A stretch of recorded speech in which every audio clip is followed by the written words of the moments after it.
Attention mga Filipino senior citizens, pinaka-latest update dito sa Centenarian Cash Gift na 100,000 pesos at expanded Centenarian Cash Gift na 10,000 pesos para sa mga lolo at lola. Aalamin natin mismo sa NCSC OIC na si Dr. Mary Jean Loreche. Pag-uusapan natin yan sa video na ito. Hold up.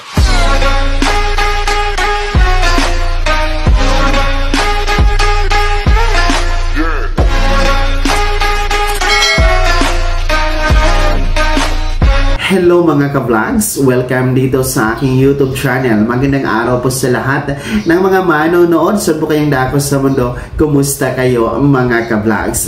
Ito na po mga lolo at lola, pinaka-latest update sa Centenarian Cash Gift na 100,000 pesos at ang ating 10,000 pesos na Expanded Centenarian Act. Para sa inyo yan, mamaya-maya ating pakikinggan ang pahayag, latest update mula mismo sa NCSC. Pero bago ang lahat, kung bago ka pa lang dito sa aking YouTube channel o di kaya ay hindi ka pa nakasubscribe, i-click nyo na ang ating subscribe button na nasa baba. Huwag niyong kalimutan na pindutin ang notification bell. Ilagay niyo po sa all para naman updated kayo sa lahat ng mga videos na aking i-upload.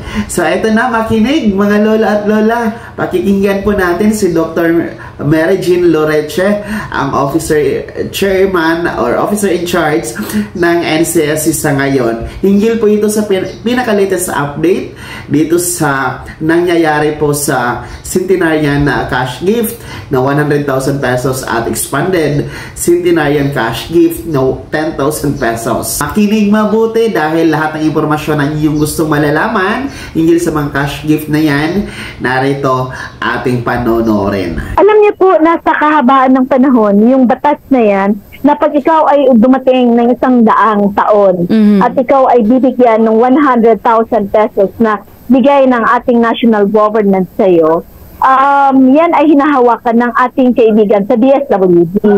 Subalit, sa darating po na Enero 1 ng 2025 at nagpalabas din naman po ng joint statement ang DSWD at kami na yan ay pamamahalaan na ng NCSC.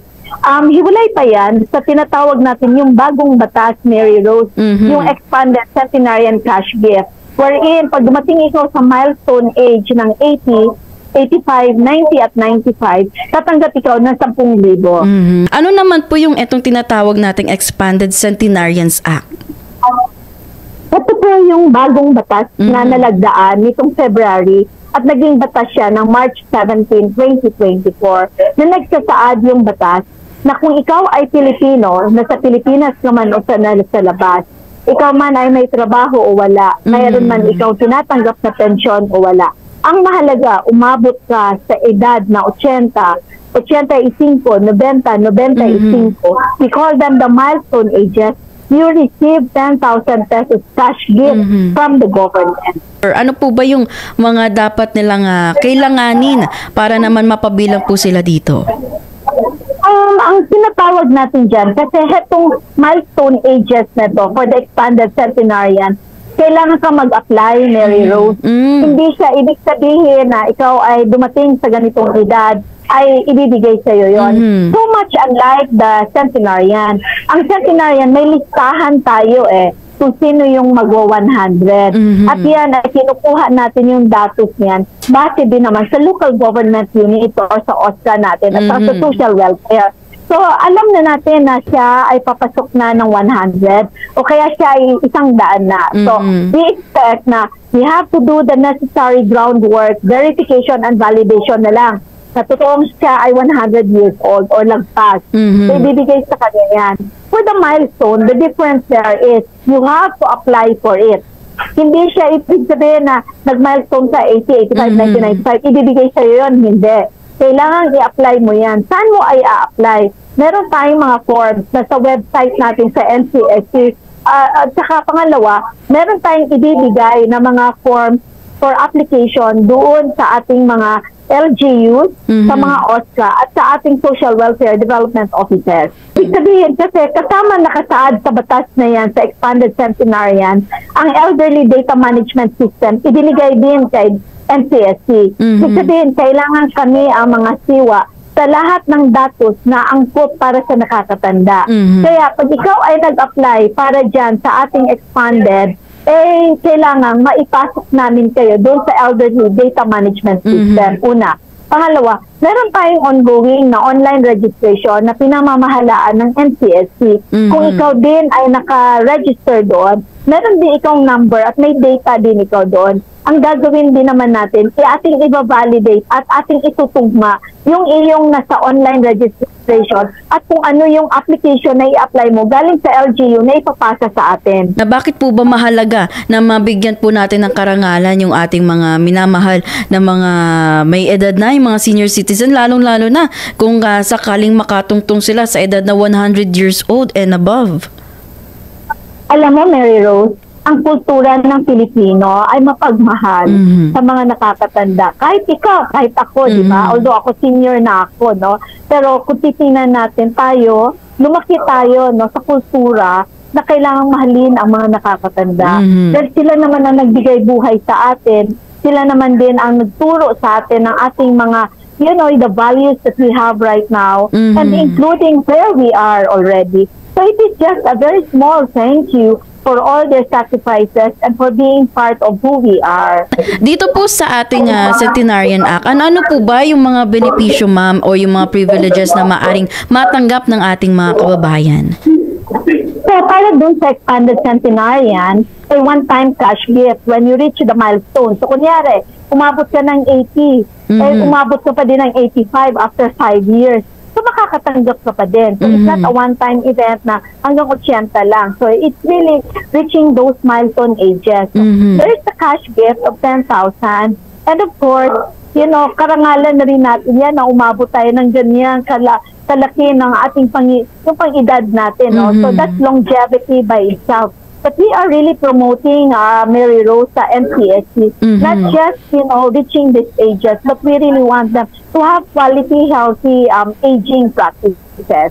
Ano po ba yung maaari nyo po bang mailahad sa amin yung step-by-step process? Paano po ba natin maililista yung ating mga kababayan na senior citizen mula nga dito sa Centenarian Act? Una sa lahat, Mary Rose, bukas ang aming joint memorandum circular signing, no, with our partner agencies, ang DILG na isa sa ating pinaka-major partner agency, ang DSWD, kasama natin yan, ang ating DSA, at saka yung ating tinatawag na DMW, yung Department of Migrant Workers, yung ating CFO, commission natin ang mga foreign mga nandun sa ibang bansa na mga Pilipino, no? Kasi kasama sila, Mary Rose, hindi kagaya sa indigency program na pag ikaw ay nasa ibang bansa o kaya meron itong tinatanggap na sustento o may trabaho ikaw ay hindi ka pwedeng tumanggap. Ang 80, 85, 1995, regardless of may trabaho ka, sa ibang bansa ikaw, pero Pilipino ka, ikaw ay bibigyan for as long as mag-apply ikaw at maka-comply ikaw sa mga requisitos na kakailanganin natin. Kunyari lamang po at the age of 80, mga few months before 80, dun po sila mag-a-apply nito? Yes, 4 to 6 months before your birth date for the milestone. Pwede ka na mag-apply. Yung ating application form, sa atin po yung ipapakalap. Bukod po doon sa form, ano po yung mga requirements pa po na dapat nating paghandaan para po dito sa makapag-apply dito sa Centenarian Act? Meron tayong tinatawag na primary at saka secondary na mga ID, no, or mga qualifiers natin. Siyempre, the usual, primary naman ng certificate of live birth natin, hindi pa. So, o kaya, kung wala yan, pwede naman dalawa sa mga secondary na mga ID na i-require. Simulan na po ba yung pamamahagi nito or hindi pa naman? Wala pa, kasi kakabatas lang niya eh. At ang budget, ilalabas pa lang ng DBM sa atin. Isasali siya sa ating budget for 2025. Kaya nga, magsisimula tayo sa pagbibigay kung meron na tayong nasa listahan natin na kwalipikado na January 1 of 2025. And Ma'am Mergin, matanong ko lang din, pwede na po ba magpalista yung ating mga kababayan or much better to say na next year na lang? Ay, pwede na sila ngayon, lalo-lalo na kung sila ay papasok na talaga maging 80, 85, 90, and 95 simula ng January 1, 2025. So ayan po no mga lolo at lola, atin pong napakinggan ang OIC Chairman ng NCSC na si Dr. Mary Jean Loreche sa isang panayam po sa isang radio television saan nga po didiscuss ang centenarian cash gift na 100,000 pesos at ang 10,000 pesos na expanded centenarian cash gift. So malinaw na malinaw po ang diskusyon at paliwanag ng NCSC kung sino-sino ang pwedeng makakuha, ano ang mga requirements, paano i-apply, paano ang process. So sana'y nasundan ninyo iyon at naging maliwanag po sa inyo. At isa lang po talaga ang sigurado tayo, magsisimula na po yan sa NCSC ngayong January 1, 2025 pataas. So, official implementation po yan na panghahawakan na, pangangasiwaan na ng NCSC ang naturang mga cash gift. Kaya naman mga lolo at lola, ano po ang inyong reaksyon at opinion? Ano ang komento ninyo doon sa pahayag ng NCSC OIC Chairman na si Dr. Mary Jean Loreche? I-komento nyo na sa comment section na nasa baba. Pakilakip ng buong pangalan at kung taga saan kayo. Bago ako magtapos sa video na to, kung gusto nyo po sumuporta sa aking YouTube channel, maaari nyo po i-click ang ating super thanks button na nasa baba. Sa mga gusto maging miyembro, pwede po i-click nyo po ang ating join button. Maraming perks dyan mga ka-vlogs. Be my member now. Sana naging gabay ang video na to kahit paano na pag-uusapan natin ang mga mahahalagang bagay-bagay at anunsyo para sa benepisyo, ayuda at programa ng ating mga Filipino senior citizen. Kung hindi ka pa nakasubscribe dito sa aking YouTube channel, maaari nyo nang i-click ang ating subscribe button na nasa baba. Huwag nyo kalimutan na pindutin ang notification bell. Ilagay nyo po sa all para naman updated kayo sa lahat ng mga videos na aking i-upload. Maaari nyo rin i-like ang video na to at kung meron ka pa mga tanungan, maaari nyo i-comment sa comment section na nasa baba. Paki-follow na din to ang aking official Facebook page na nasa screen nyo. Muli po ako si Daniel Timpawa na nagsasabing dito sa aking YouTube channel, pawang katotohanan at lahat totoo lamang.